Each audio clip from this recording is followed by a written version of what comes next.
and gentlemen, welcome back to 80's Wrestling, the podcast, the only show that broadcasts live from a secure bunker located in parts unknown. My name is Jumpin' Jay, and I am joined by the new beast from the East, Tommy Bam Bam Fierro. Tommy, how you doing? Like I said last week, man, I look forward to my introductions every week. As long as you don't call me a piece of you-know-what when you introduce me, I think we're good to go. Listen, Bam Bam Bigelow, the beast from the East, he's from New Jersey, correct? Yeah, man. I was actually having a conversation with who it was the other day. I was talking to someone about like back in the day when I was promoting a lot of wrestling events and conventions. And back then, there was so much talent that lived up this way that you didn't have to fly in and you didn't have to, put up in a hotel that lived right in either New Jersey or New York in the area. Tito Santana obviously lives in New Jersey. King Kong Bundy lived in New Jersey. Jimmy Superfly Snuka lived in New Jersey. Bam Bam Bigelow lived in New Jersey. You had Nikolai Volkov lived in Maryland, so he would drive up. Captain Lou Albano lived in New York, so he would drive down. There was just a ton of people that lived in this area back then when I was promoting shows. I was just talking about that. But, yeah, Bam Bam definitely was one of the big guys in New Jersey. And Gorilla Monsoon lived in New Jersey as well. Look at you. You were just surrounded by talent. Like yourself. Well, only when I'm on the show with you, Tommy. So how was your week? You've just come off a very successful signing with the Powers of Pain, the Barbarian, and the Warlord, two guys who back in the day were big monsters, scary looking, and I have to say, watching the signing, they still looked massive. These guys still look big. How was it being in the same room with the Powers of Pain? Oh, they were great, man. They were really, really great. Like I told you off the air right before we came on, the first 5 minutes, they weren't really talking very much, and I'm saying to myself, "Oh no, this ain't going to be good." And then, man, it just exploded from there. These guys were great. They were very interactive with the fans. Like you said off the air, the Barbarian was holding up every picture to show the fan after he signed them. The Warlord was telling a whole bunch of different stories. The guys were just fantastic to work with. And if you didn't get an opportunity to see that signing, it'll be available later this week on 80'swrestlingcon.com. And for any upcoming signing as well, all you have to do is head over to that website, 80'swrestlingcon.com, pick out the picture that you'd like to order, and you can watch them sign it live on the date and time that they're scheduled to be on our Facebook page, and then we ship it out to you after the signing. But yeah, man, Powers of Pain were great. It was a little scary, Jen. I didn't tell you this, but there was some snow in New Jersey on Monday. And, anytime in the winter, obviously, you never know what's going to happen with the weather, especially up this way. And it started snowing, and I'm like, oh. And it's nerve-wracking because you're not only worried about one airfare, you're worried about two airfares because they're coming in from different locations, So the Barbarian got in okay. My guy texted me, said he's Barbarian's in. I'm like, oh, good. And then like maybe a half hour later, I had a call. So there's a problem. So what's the problem? The Newark airport wasn't receiving planes because of the snow. So Warlord's plane got rerouted to Washington, D.C. So now I'm stressing out. In a virtual signing, it's really, really tough when it's a tag team because it screws everything up because, you're only going to have one half of the signature on these pictures and items that are being sent in from all around the world. So now I'm like, oh, man, I'm going to want to have to refund everyone. Everyone's going to be upset. There's not enough time to get someone else here because it was at that point I was still waiting for the plane to take off at 3 o'clock in the afternoon from Washington, D.C., and I'm like, oh, man. So I'm thinking, like, in my head, what am I going to do? I'm like, all right, well, you know what? I can send all the pictures, the 8x10s. I have, I'm just thinking back up at that time. I have Barbarian sign everything, the pictures, and then ship all the pictures to Warlord and have him sign them and send them back. The other stuff, like the figures and and the other collectibles that are non-photos, I don't want to risk sending out in the mail and have someone else be responsible for packaging them the right way and sending them back to me, because it's my responsibility having those items. So like I'm thinking to myself, what the heck am I going to do? But luckily he got back on time. But I was worried because he probably was very grumpy being stuck in he's gigantic. I'm a huge guy. He looks like he can beat anyone on TV right now. And I'm worried about what kind of mood's he going to be in, because he's stuck in the airplane all these hours, hasn't eaten. But he wound up being super friendly, super cool, very down to earth. They were both extremely in good moods. They both had a great time, and it just went over really well. Well, I'm glad he made it in, because like you said, that's something you definitely worry about with the weather and travel. And when you have so many moving parts, if someone can't get there, it definitely would have thrown a wrench into the situation.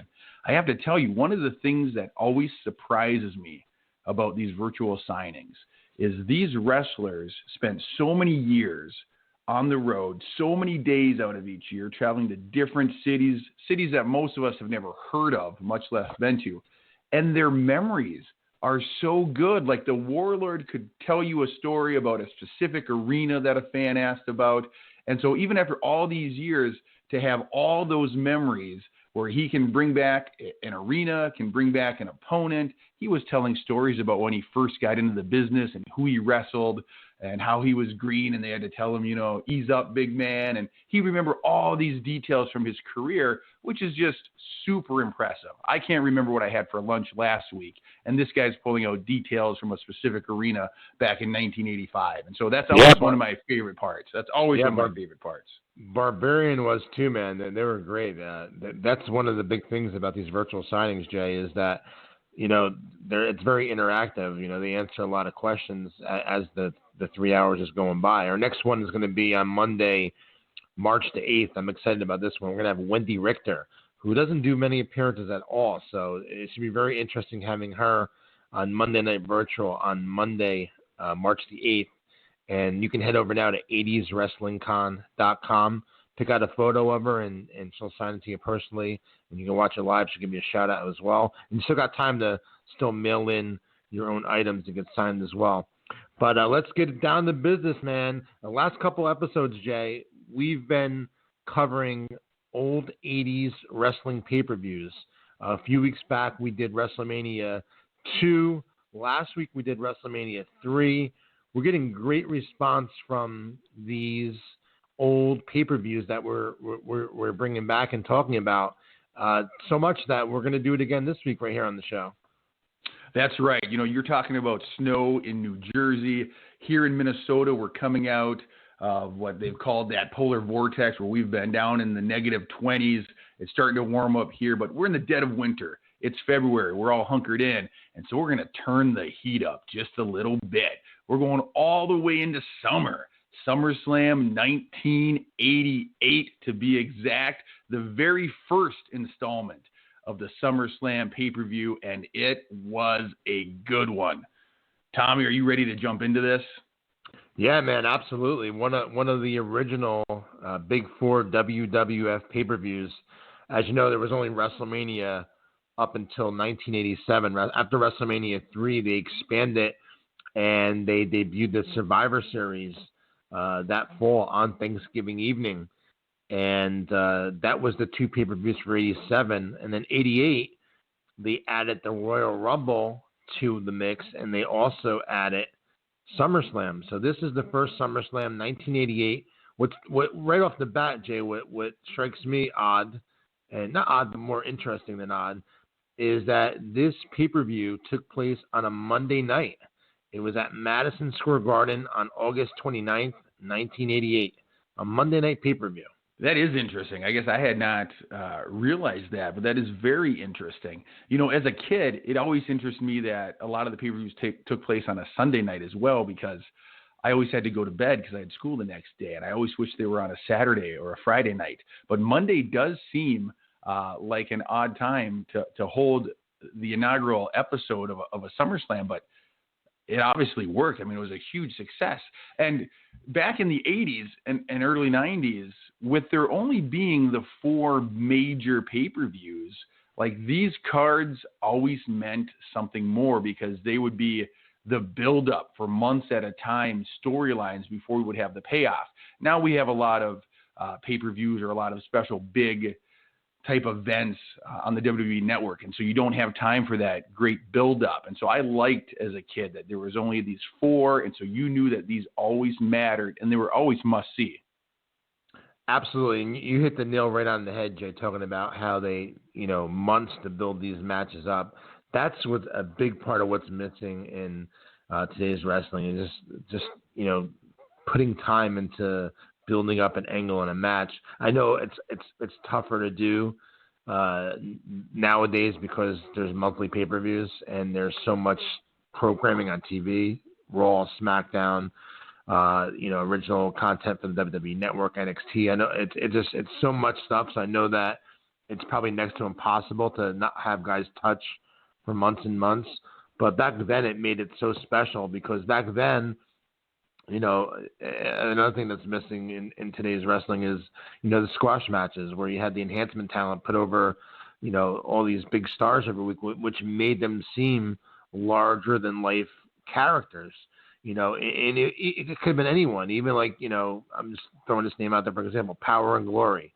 They defeat a job team, and it just made them seem like bigger stars. Like those enhancement talents were so critical to the success of that talent back then, building them up to be larger than life. And you didn't have to give away, all these big matches on TV. You'd have to either go to the arena to see them. And back then you didn't, WWF didn't go to a town, once or twice a year like they do now. I mean, back then it was monthly. They'd come to your town every month or every 6 weeks, and you'd have to go to the arena to see the stars wrestle each other. And, you'd even have, a disqualification, and you have to come back the next month to see, the return match. So, like, just that aspect of the business is sorely missed. But, yeah, I mean, back then when there was only 4 pay-per-views, it made it mean so much more. You're absolutely right, man. It was a simpler time, and sometimes less is more, and you would have a hard time. Today's fans wouldn't tune in for a Monday Night Raw where they saw a bunch of squash matches. It just can't be done in today's climate. But back then, I'd start watching it again if they did that. Honestly, would you really? I really would. I would start watching it again. You would watch a Braun Strowman take on a Jay Morozic on a Monday night? Only if it was Jumpin' Jay. Well, and I'd hate to see Braun Strowman get squashed in that match, but you got to book what the people want. I just miss every aspect of 80s wrestling, and I'm sure you do. I know you do, and I'm sure everyone that's listening does, because you wouldn't be listening to this podcast if you weren't a fan of 80s wrestling. So I just think that there's so many different ways to incorporate what made wrestling so successful in its heyday into today's wrestling, whether it be reintroducing more squash matches, or the concept of bringing a manager back into the mix the right way, like a Bobby Heenan or Mr. Fuji or Jimmy Hart or Freddie Blassie or Lou Albano, or the talk show segments like the Brother Love Show and Piper's Pit. And I'm not just talking about having a wrestler in the ring talking. I'm talking about building a set and making it special like they did back then. There's so many different ways to incorporate the golden era of wrestling in today's wrestling, but that's for another episode. But yeah, man, let's get into and dive right into SummerSlam '88. Let's do it. I'm ready. This was a good one. Yeah, the hashtag, not hashtag. There was no hashtag back then, but the tagline back then for this pay-per-view was "Where the Mega Powers meet the Mega Bucks," and it was built up as a big tag team match. Real quickly, I want to make mention, Jay.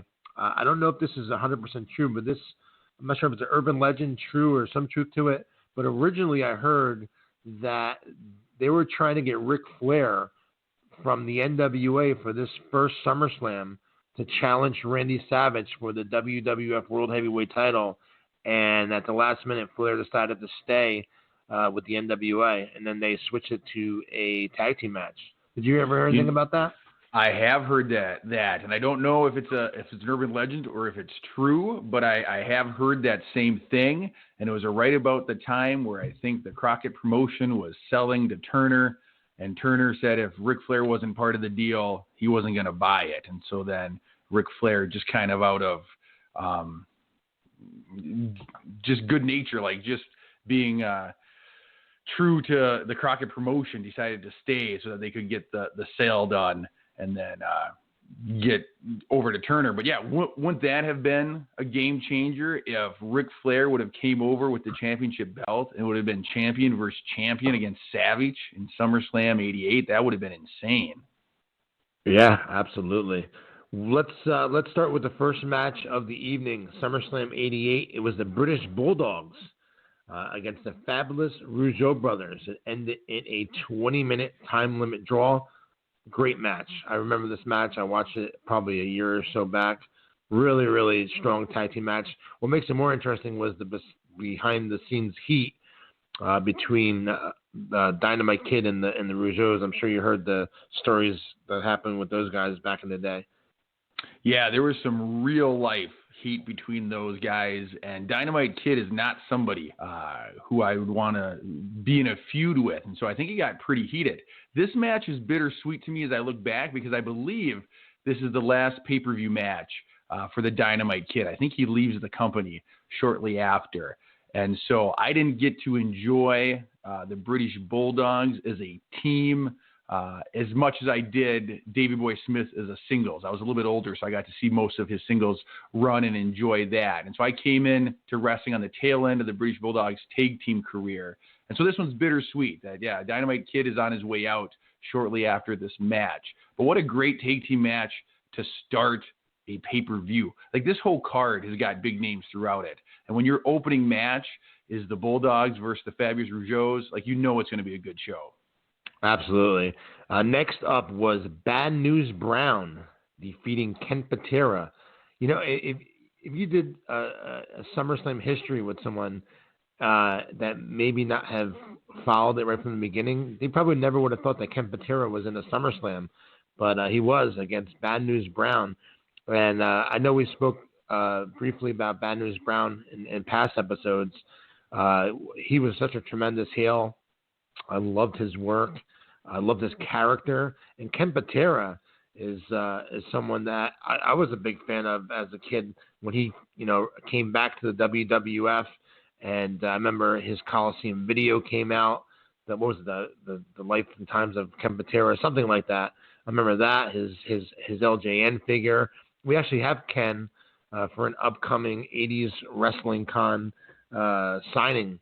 Virtual signing coming up as well. So I'm very interested and excited to have him. And yeah, this is just a really, I don't want to say odd match, interesting match, because you just don't really, the names Bad News Brown and Ken Patera really don't gel that well together, which makes it a unique match in my opinion. It is a unique match. And I think Ken Patera is another guy who this might be his last pay-per-view with the company before he kind of fades off from the WWF landscape. I think there's a handful of guys who this is their last major pay-per-view before they kind of head into some kind of semi-retirement and they're replaced by some younger upcoming talent. But Bad News Brown is one of those guys who never really broke mainstream stardom, but he had huge matches. Like, he would feud with Hogan. He would feud with Jake the Snake. Like, he had big marquee matchups, but he's just one of those guys who played his role so well. You believed he was a tough guy from the streets, and you believed he was getting in the ring to deal out some punishment. So, yeah, the Bad News Ken Patera is an interesting matchup when you look at the match. But, again, Bad News was a tough guy, and he got Patera with that ghetto blaster of his, which I loved as a kid, that move. Oh, yeah. And next up was Ravishing Roode against the Junkyard Dog. Again, you wouldn't think if you're not old school like us or people that are listening right now, you might not even have remembered that Junkyard Dog was in a SummerSlam. He was in the first one against Roode, and Roode wins this one by disqualification, which you find odd if you're just reading the results. how did Rick Rude win by DQ over JYD? That's because Jake the Snake Roberts ran in, and the DQ from there. I guess this is a good time to bring up the feud between Jake Roberts and Rick Rude. Rick Rude would always come out with his wife Cheryl Roberts' picture, spray painted on his tights. Just a fantastic angle. I really, really, really, I mean, it still sticks out to me to this day, that angle and what a great role it played in the product at that time. This was just beautifully done. Yeah, so Rick Rude and Jake Roberts are starting their feud. So in the middle of this match between Roode and Junkyard Dog, Roode kind of climbs up onto the second turnbuckle, and he pulls down the tights that he's wearing and reveals a second pair of tights underneath, and those tights have the picture of Cheryl Roberts airbrushed on them. Like, what a heel thing to do. Like, in the middle of a one match with a guy, you totally disrespect him by turning your attention to another guy you're feuding with, and you disrespect him by showing off a picture of his wife on your tights. And then, of course, Jake Roberts runs into the ring and attacks Roode, which is where the disqualification comes in. But just a beautiful storyline, beautiful heel move by Roode. Jake Roberts does a great job selling it. And I'm going to sound like a broken record because I think this is Junkyard Dog's last big pay-per-view with the company, too. I think he's one of the guys who had his huge run in the early 80s, was part of Hogan's Rock and Wrestling. He was on top of the world of wrestling down south. And then he's kind of fading off here and being replaced by those younger guys like a Roode and a Roberts. Yeah, I think you're right. I think that might have been his last appearance as well. So yeah, a lot of newsworthy items in this pay-per-view. And next up, we just spoke about this off air right before we went on. A really odd tag team match. I don't even really remember if there was a face and heel in this. I don't think there was. And I didn't even really remember this match until I was reading the results, and it was the Powers of Pain, who we just spoke about. We just had them on our virtual signing this past Monday, who had their manager, the Baron, in their corner, who was Baron Von Reschke, obviously from the AWA, against your favorite tag team, Jay, the Bolsheviks, Boris Zukov and Nikolai Volkov, who had Slick in their corner. Really, really, really, really, really odd match here. I do not remember there. I'm gonna have to go back and watch this match after we do this podcast.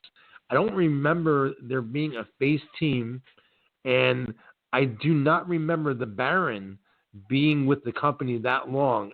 I think his run was extremely, extremely short. I'm talking about maybe like a month or two short. I'm not sure what happened or what led to him leaving so quick. Do you have any? He's a Minnesota guy, so do you have any insight on that?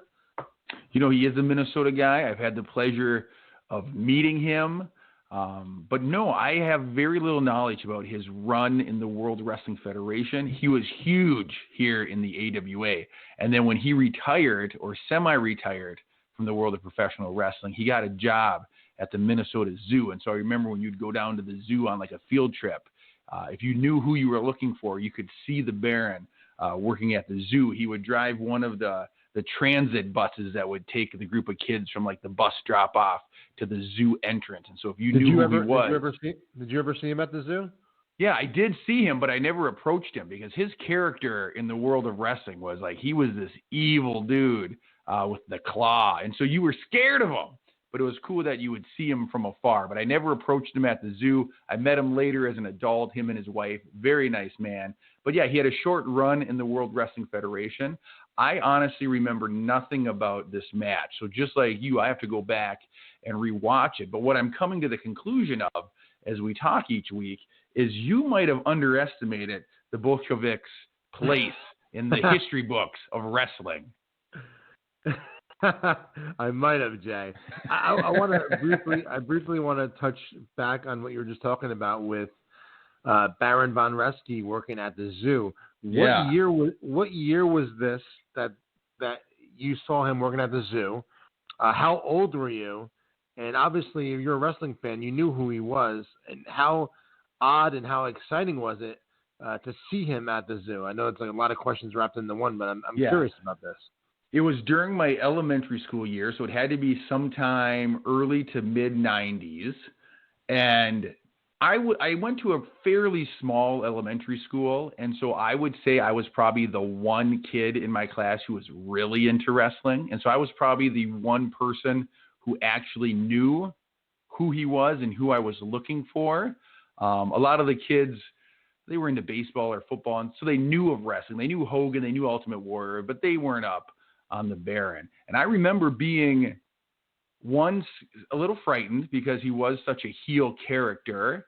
Two, I remember being a little bit confused. Like, if he's a pro wrestler, why is he at the zoo? And so I remember having some kind of conflict within myself. Like, is this like a part-time job? Is he, wrestling the gorillas to stay in shape? Like, what's going on here? But I remember it was a thrill. Like, I knew he worked down there. I had gotten the heads up from somebody. And so on the way down, I was hoping to see him. And then I saw him. And like I said, I didn't meet him or talk to him then, but I did later in life. But yeah, it's real kind of, as a kid, when you see somebody who you associate in one world, outside of that world, it's a little weird. It's like when you used to see your teacher at the grocery store. It would just mess with you a little bit as a kid. Yeah, man, that's interesting. That's really interesting. Next up was what would turn out to be one of the greatest SummerSlam moments ever. The Honky Tonk Man defending the Intercontinental title. Originally was supposed to be against Brutus Beefcake. A week or 2 weeks prior to the SummerSlam match, Beefcake gets injured in storyline against Ron Bass. And going back and doing a little research before this episode, I read that Beefcake said in some interviews that he was swapped out for Ultimate Warrior because Ultimate Warrior was threatening to leave the company if he didn't get a title match. Now, I don't know if this is true because Warrior's still brand new to the company at this point, and I don't know if he had the clout to command something like that. So I don't know if that part of the story is true, but it wound up being the Ultimate Warrior as a mystery replacement for Brutus Beefcake, and Honky Tonk Man came out. I remember it was yesterday. Honky Tonk came out, grabbed the mic. He goes, "Give me someone to wrestle out here. I don't care who it is." And then you hear silence for a couple more seconds. And then you heard that. And when you heard that, the place just absolutely erupted. And I remember as a kid watching it, I erupted. I'm sure you did as well, and everyone else watching around the world. And he comes in the ring, and he just makes super, super short time and work out of Honky. Honky at the time was holding the title for an extremely long time, and Warrior just squashed him in like 30 seconds. And it really, really, really put Warrior on the map as the guy in the WWF at that time behind Hogan, and just perfectly done. There's so much I love about this match and this moment, because this is, like you said, this is one of the moments in SummerSlam history, and it's one of the moments in the Intercontinental title history. It's just an iconic moment in wrestling in general. You have the Honky Tonk Man, who is in the middle, or actually at the end, but we didn't know it, of the longest Intercontinental title reign in history at that point in his career. He's in the ring. He's wearing the red jumpsuit. No idea who his opponent's going to be. He says he doesn't care. Bring out anybody from the back. And like you said, there's silence. And then that song hits. And there is no mistaking that song. Like, if you're a wrestling fan from this era, the first three chords of that song, you know who's coming down. And he runs into the ring like a freight train. 31 seconds. It's a squash match. Honky never even gets out of his red jumpsuit. Just wham, bam, it's over. And Warrior's on the second rope holding the IC belt over his head. And the place is going bananas. I think this is probably the biggest fan ovation of the pay-per-view. And we've got some big matches on this pay-per-view, but that surprise moment popped the crowd like no other moment on this pay-per-view. And people were ecstatic about what they were seeing. Honky did a great job selling it. Warrior did what he does best, short, explosive matches, lots of high energy. And then this is the start of the rocket of the Ultimate Warrior's career. From here, he's going to go on. He'll feud with Honky for a little bit, but then he'll go on to Ravishing Roode, which is my favorite feud of Warriors, him versus Rood. And then he ends up at WrestleMania against Hulk Hogan. And it all started with this major win against the Honky Tonk match. What a moment on this pay-per-view. Absolutely, man. And I just want to make mention that Honky Tonk Man should get a lot of credit for helping propel the career of the Ultimate Warrior. Because I can tell you right now, if it was, and no disrespect, if it was, say, Outlaw Ron Bass out there calling someone out and Warrior came out and squashed him that quick, it would not have gotten the reaction it got like he did with the Honky Tonk Man, which goes to show just how over of a hailing character Honky Tonk Man was. And he really, really needs to get credit for helping propel the career of the Ultimate Warrior. 1,000%. That's a fantastic point, Tommy. If it wasn't a heel that people wanted to see get beat, it would not have meant as much. But Honky Tonk was such a good heel. He was just that guy who you loved to hate, and you wanted to see him get beat. He'd call himself the greatest IC champ of all time, and it was hard to argue because he had the longest reign at that time.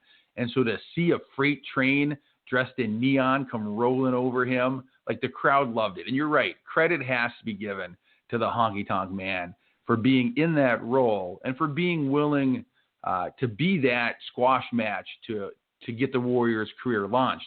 Now, I think if you listen to some shoot interviews from the Honky Tonk Man, I think he'll take credit for designing that match the way it is. And I think he'll say that he didn't want to have a long match with the Warrior just because the Warrior was still a little green, still a little rough around the edges.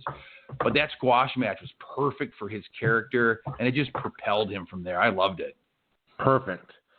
Next up was a rematch from WrestleMania 4 pitting Dino Bravo and The Rock, Don Morocco. Morocco had superstar Billy Graham in his corner, and obviously Dino Bravo had Frenchie Martin. USA is not okay. I used to love when Frenchie Martin would hold those signs of USA not okay. And there's two guys, especially Morocco, that don't get their just due of being, major players during that period. You don't really hear that much about either one of these guys. And Morocco especially was a top heel and babyface for the company in that time. And here we are, fast forward to 1988.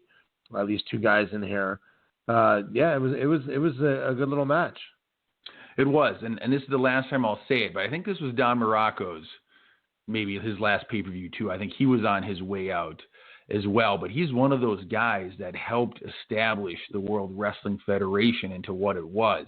Back then, you had so many great role-playing characters who played their part beautifully, and it helped build the entire attraction, the entire company. And I would put Dino Bravo in that category too. I know Dino Bravo had success before coming to the World Wrestling Federation, but once he got there and played that role as the Canadian strongman, I love that character. He didn't go on to do great things in the World Wrestling Federation. He didn't, have title runs or anything like that, but his spot was his spot, and he played it perfectly.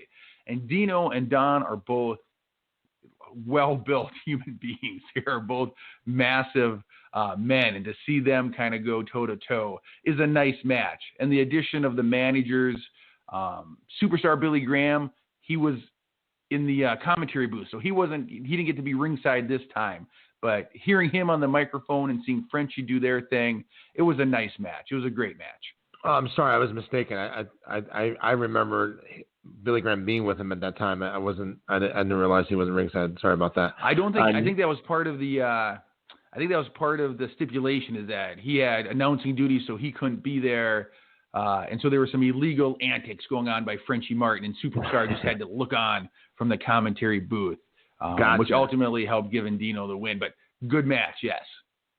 Next up was talking about good match. This was an awesome match. It was for the WWF World Tag Team titles. Demolition, who had both Mr. Fuji and Jimmy Hart in their corner. And we're saying Jimmy Hart because a few weeks prior to this, the Hart Foundation, Bret Hart and Jim Neidhart, they actually turned babyface a few weeks prior to this pay-per-view.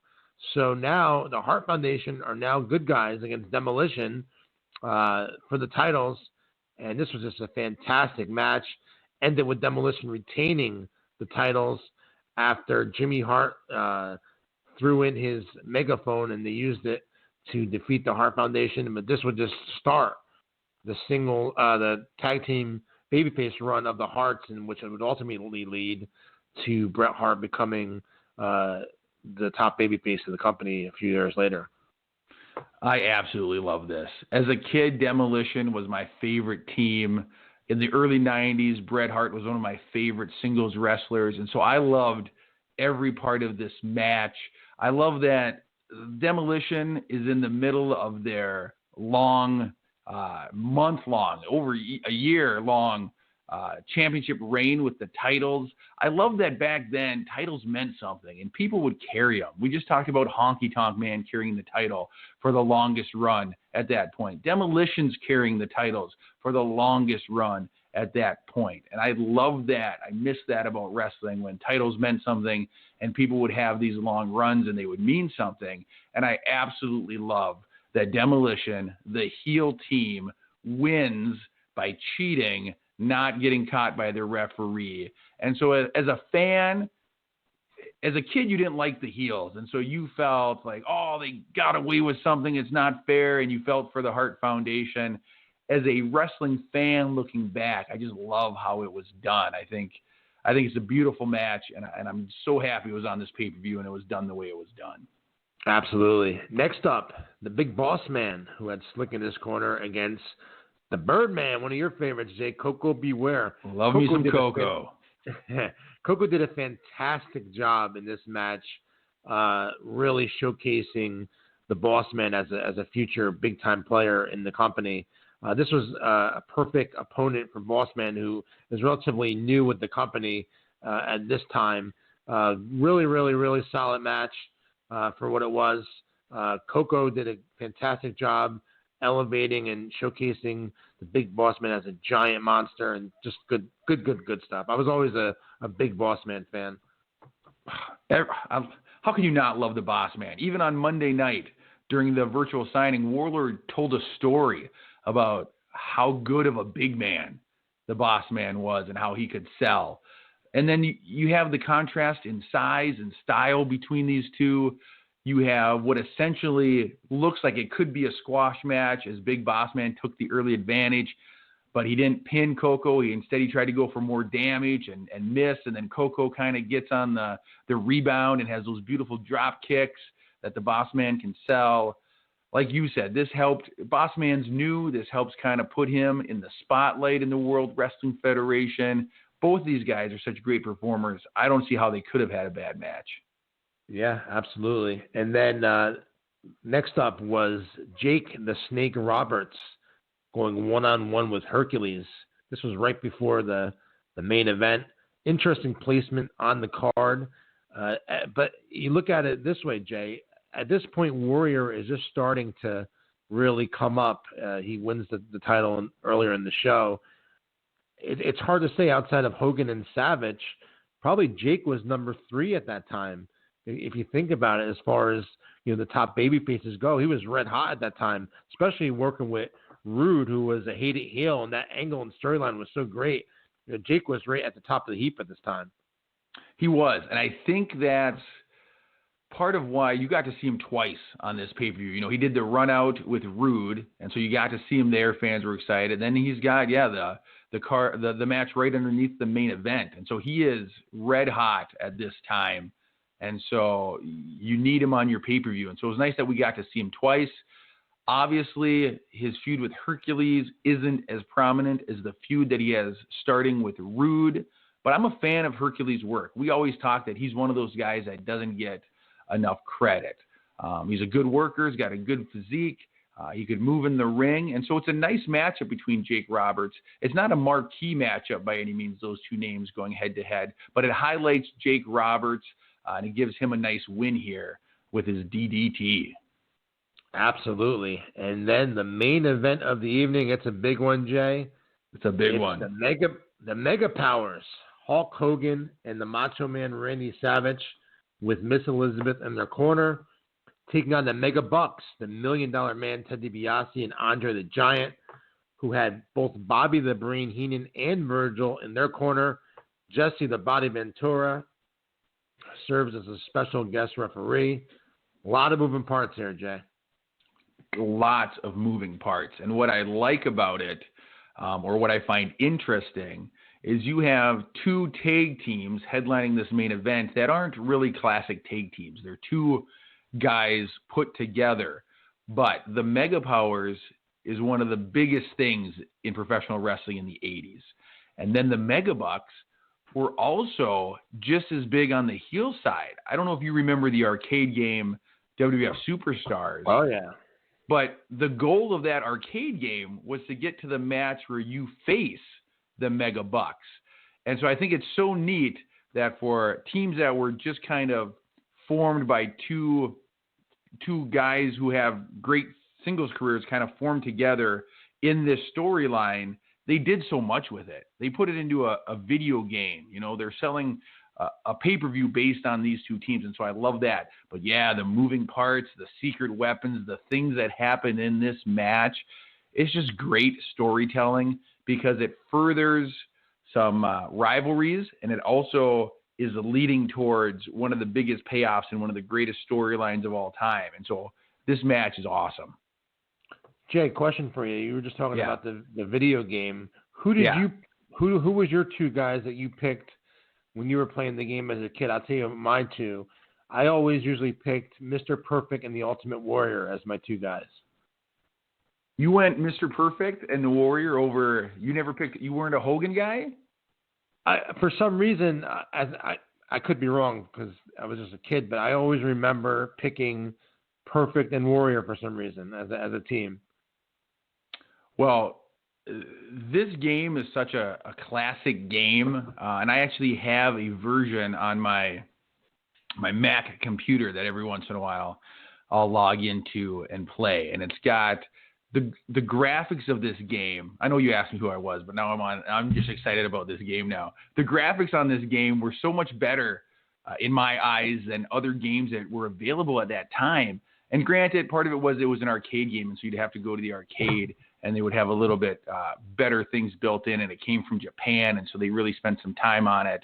But I was definitely a Hulk Hogan guy and a Warrior guy. Those would have been my two guys in this game. But the lineup, we could spend a show talking about kind of classic games because the lineup of this game is so enjoyable, and the characters that are in there and the way that they have it orchestrated and the voiceovers, which are awful but still great at the same time. But yeah, I was a Warrior Hogan guy.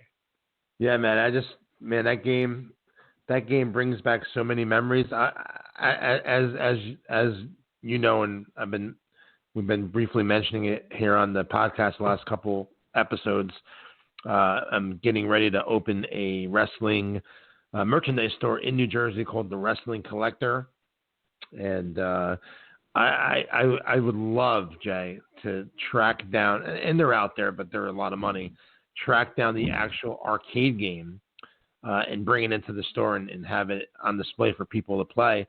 I found one that was, I believe, in Indianapolis, Indiana, and it was like $2,500. Yeah. But the thing is, it's not even the money issue because it would be so cool just to have that there.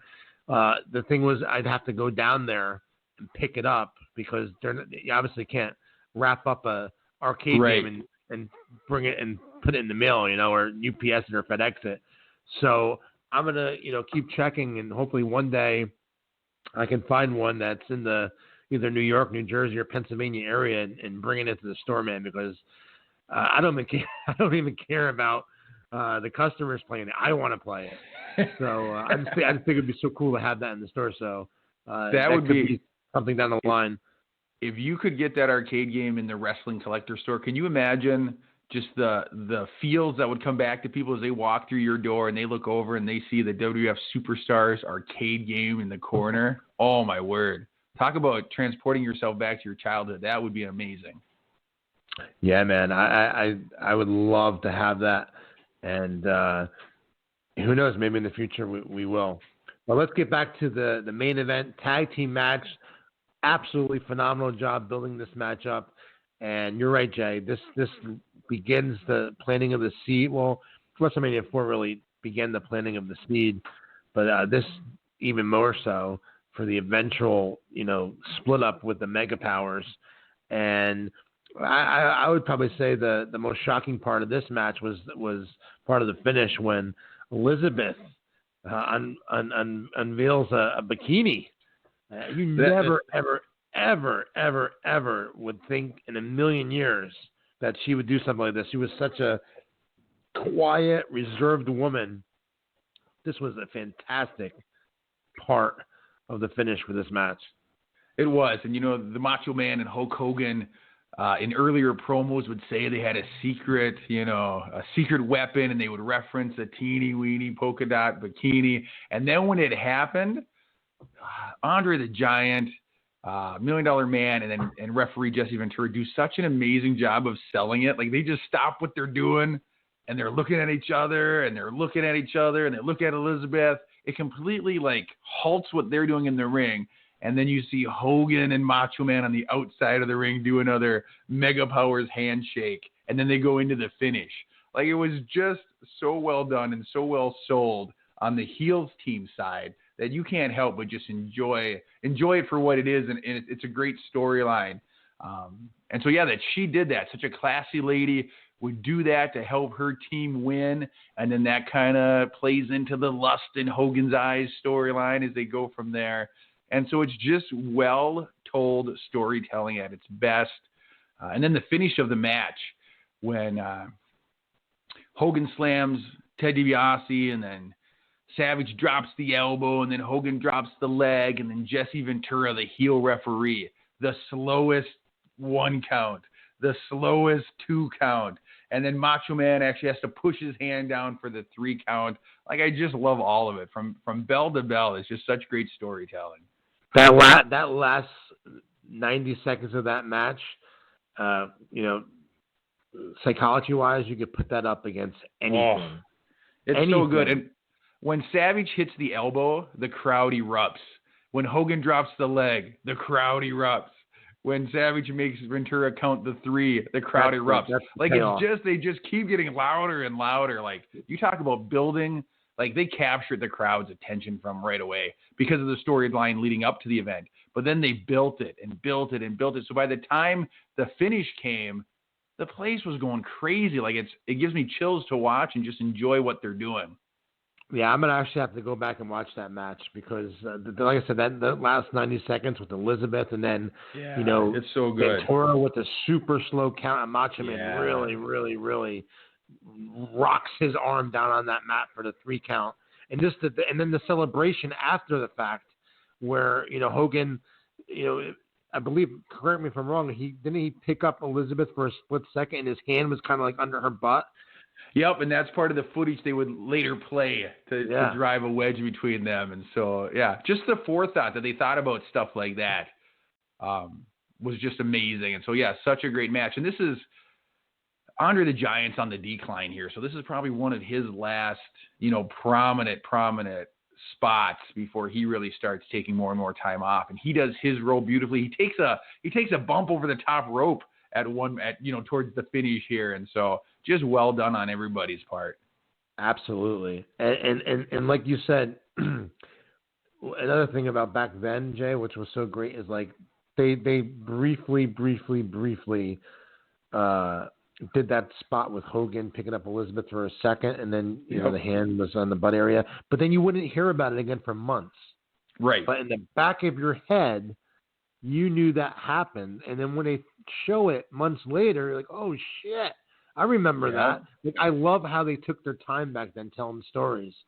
That's a perfect example. We were touching upon it at the top of the episode. It's just that they took their time telling stories back then, and I know it's tough to do in this day and age with so many different shows and pay-per-views.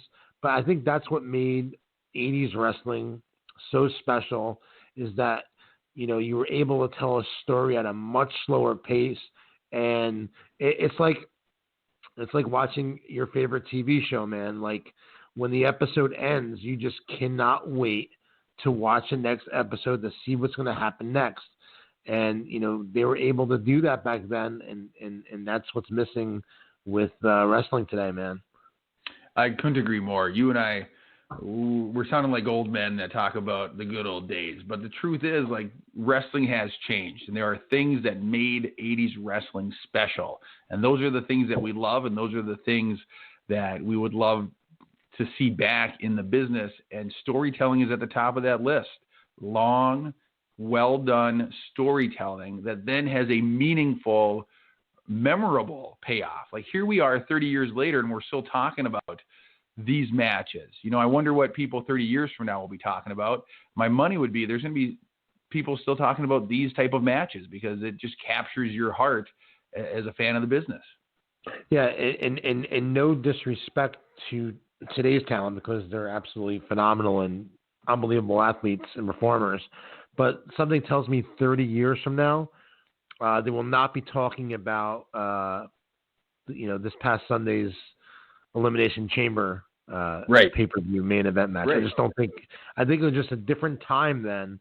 That era that we talk about and we love is never going away, ever. That's what makes 80s wrestling so special. That's what makes you guys listen to this show because it's so special. And the reason why we do the show, and just two men reminiscing their childhood memories and thoughts and opinions, it's because 80s wrestling was, is, and always will be, in my opinion, the greatest era in the history of professional wrestling. Couldn't have said it better than myself, Tommy. It's tough to top the kind of things that we got to talk about today. What an amazing time to be a wrestling fan, and what an amazing pay-per-view. For the first ever SummerSlam, man, what a great show. And it builds to other things. Warrior winning the title builds to his feud with Rood. Hogan and Savage going over on the Mega Bucks leads to their split at the upcoming WrestleMania. Like, it's just all so well done, and it's just such good stuff. I love it. Absolutely, and I enjoyed talking about it with you, and I know the listeners enjoy it. I enjoy going back and reviewing these old pay-per-views as well because it brings back a lot of memories and names pop up that you get to talk about that you don't really get to talk about, like a Ken Patera or a Bad News Brown, guys that we wouldn't have complete episodes on, but when their names are brought up during a pay-per-view like this, we can touch upon them and talk about them. And that's one of the reasons I enjoy listening to Bruce Pritchard's podcast, because these random names get thrown up and, he'll touch upon them for a minute or so. So it's fun to reminisce about our childhood heroes and memories. And like I said, we're taking requests, any episodes that you would like us to talk about and cover. Feel free to shoot us a message on Instagram. It's at 80s Wrestling. You can DM us, let us know what you'd like to hear. Same thing on Facebook or Twitter. My personal Facebook, Tommy Fierro, with 2 R's. You can friend request me on there or send me a message. Let me know you want to listen to. And whatever it is, man, we'll talk about it. If it's 80s Wrestling, me and Jay are down to talk about it. We're all in. That's right. And so before we sign off, Tommy, what's the next big thing happening in your world of 80s wrestling? You've been working hard on your brick and mortar store, looking to get that open. You just came off of a very fun, successful virtual signing. You've got some big names coming up. What is on your horizon that's coming up quickly that you're most excited about? Well, March is going to be an extremely crazy month for me. I have Monday, March 8th, which you mentioned earlier, Wendy Richter is going to be doing a virtual signing with us. And then on March 22nd, I'm having a doubleheader, Cowboy Bob Orton, and making his first ever wrestling appearance anywhere is former WWF announcer Craig DeGeorge. I'm really looking forward to that. Tommy, let me ask you a question about that night. Yeah. So are these two guys going to be signing at the same time? Is one going before the other? Like if I'm tuning in to watch, what can I expect to see on that particular virtual signing? They'll both be signing at the same time. They will be. Fantastic. And then another event we added in March will be on a Sunday, our only Sunday event. Everything's on a Monday. It's called Monday Night Virtual, but we're doing a Sunday event called Virtual Mania. And that's going to be on Sunday, March the 28th from 9 a.m. to 5 p.m. It's an all-day affair, Jay. Woo! Jake the Snake Roberts, Haku, Skinner, the Orient Express, and Max Moon. Max Moon, obviously, is Paul Diamond, who will be Kato as well in the Orient Express. So, Virtual Mania is coming up in March as well. And if that's not enough, between those three big signings, one's a doubleheader, one's five guys. I'm opening up the Wrestling Collector store in New Jersey sometime in March. The working idea is still St. Patrick's Day. I'll announce it officially when I see the progress in the store over the next week or two, but that's the working plan. So between all that, brother, and doing the podcast in March, I might have to have 2 Red Bulls. Or 2 monsters every episode we do. You might have to. That is a heck of a schedule.